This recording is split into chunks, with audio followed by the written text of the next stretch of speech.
media is at the airport. You know, we've actually on a charter. They open the doors to the plane, cameras are flashing.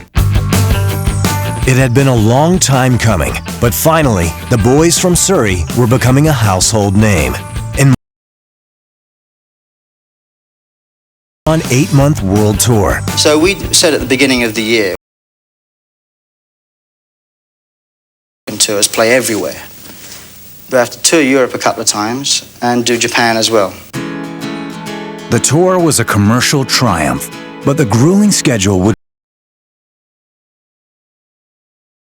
Then my wife said, well, we won't be together at the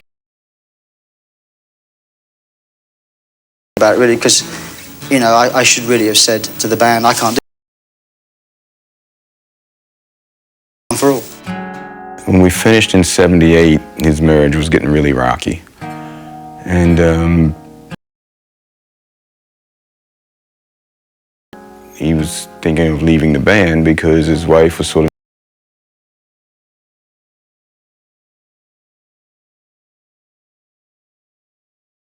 and then talk about it after that. After 3 years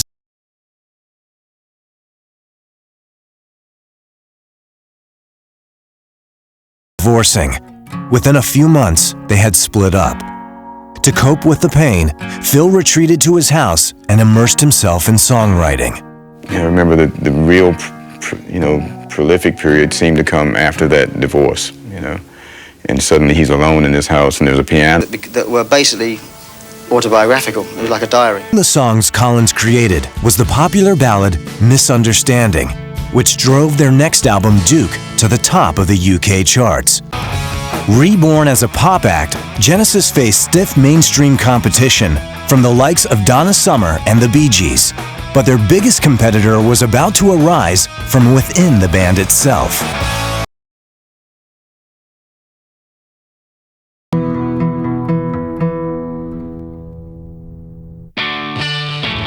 By the early 1980s, Genesis had been reduced to a trio, but thanks to an infusion of stellar new songs from Phil Collins, they were now bona fide pop stars, and they were finding success as solo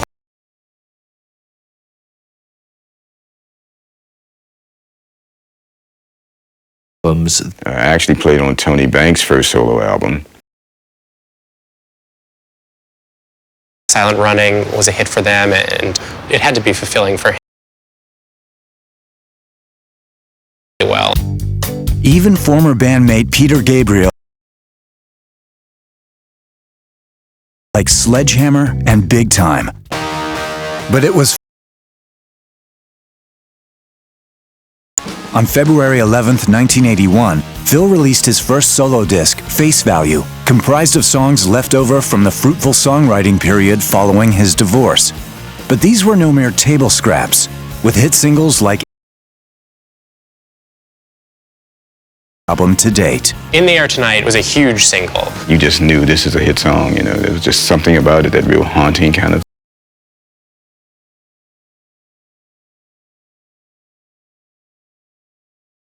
The sort of weird-looking lead singer of a mildly popular band. And then he comes out with this song.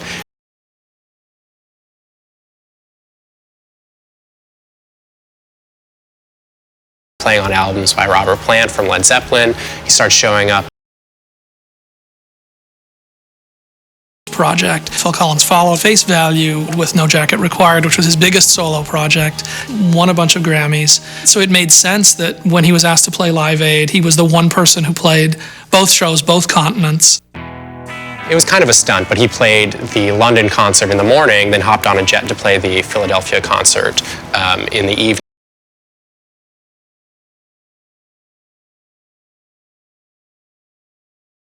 And that was the thing people were talking about, and that was the thing people wrote about the next day. That was his moment, and he sort of rose to the occasion. I landed and I rushed onto the stage. I checked the piano, checked the drums, went into Clapton's dressing room, said, "Hi, what are you playing?" Went to the on stage, I started playing. By the mid-'80s, Phil Collins was pop music's biggest jet-setting star, and the spotlight on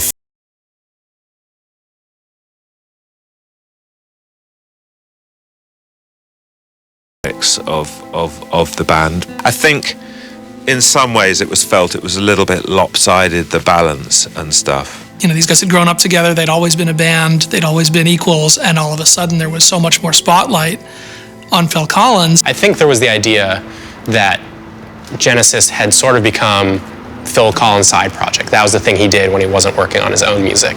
But Phil had no intentions of overshadowing his own band. In 1986, Genesis would deliver their biggest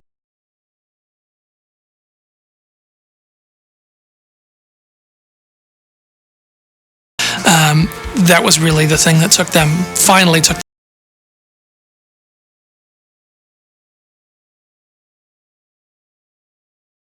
They finally had the #1 selling album in America. And, you know, it sort of established that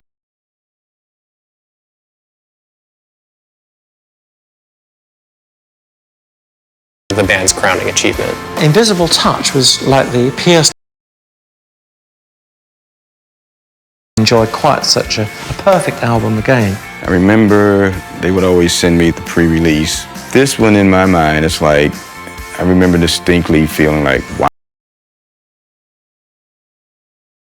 I think Invisible Touch is sort of the album that we look to as the pinnacle of Genesis.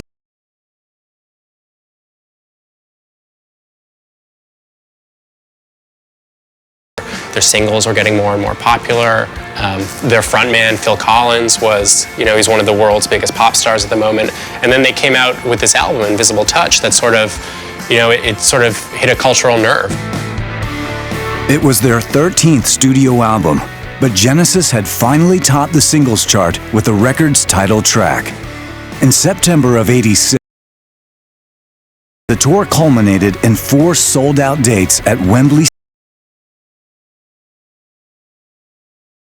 When we did Wembley, that was amazing. To me, that was probably one of the real highlights. And that really said it. Okay, now I think was the moment of, yeah, this is it.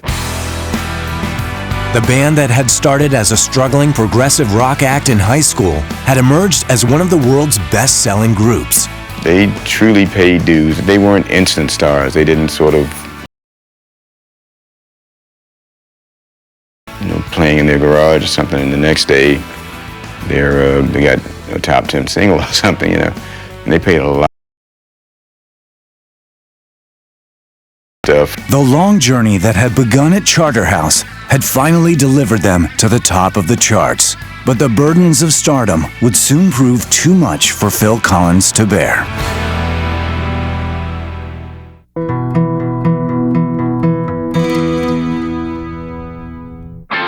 After 20 years, Genesis had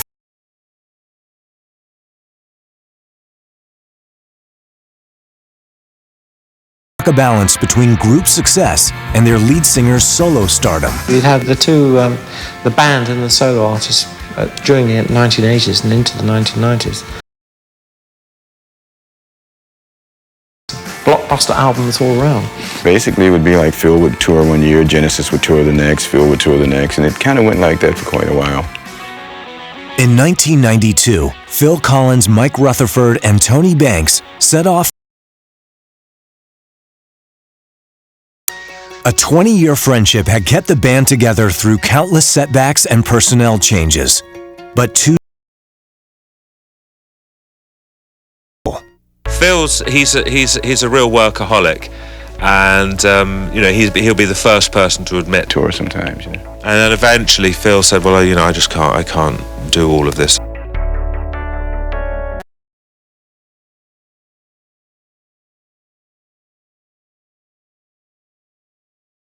at last reached his limit. I remember seeing him playing, and he was standing on the stage at this huge venue, thousands of people.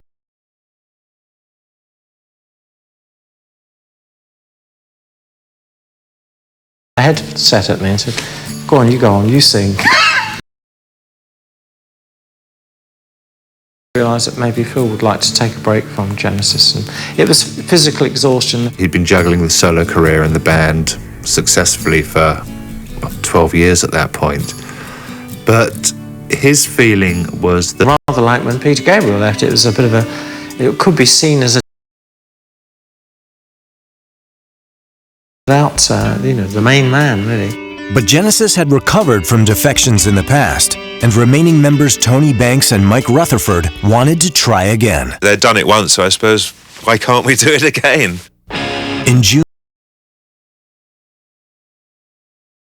18 years their junior, he represented new vitality to the band, but fans weren't ready to see a new face.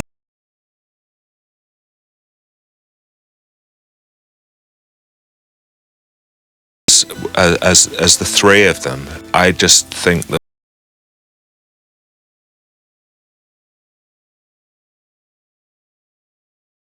the ticket sales just weren't happening. People weren't excited about it, and I think the tour was canceled. That was sort of the last.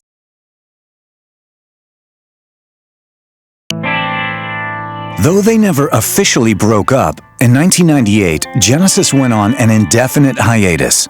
To the loyal fans who had followed the band for nearly 30 years, all hope of seeing Genesis together again. When the band members met at a party for an old friend in London. First time since '92, actually. Phil looks around and finally.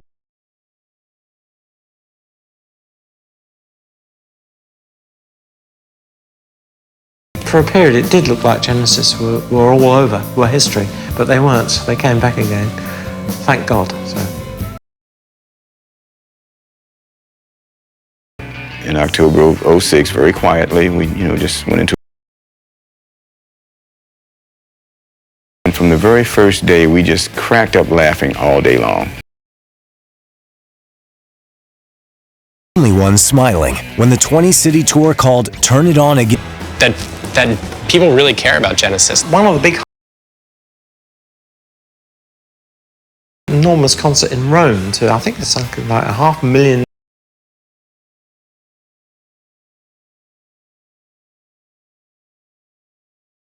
I mean, at this point in history, who knows? If it never happens again, it was fantastic. The reunion tour was a tribute to the enduring appeal of Genesis. After a career spanning 40 years and 18 albums, they still enduring legacies in popular music. I think Genesis is going to be remembered. This is the band that sort of took progressive rock as far as it could go in terms of the complexity of the songs and the complexity of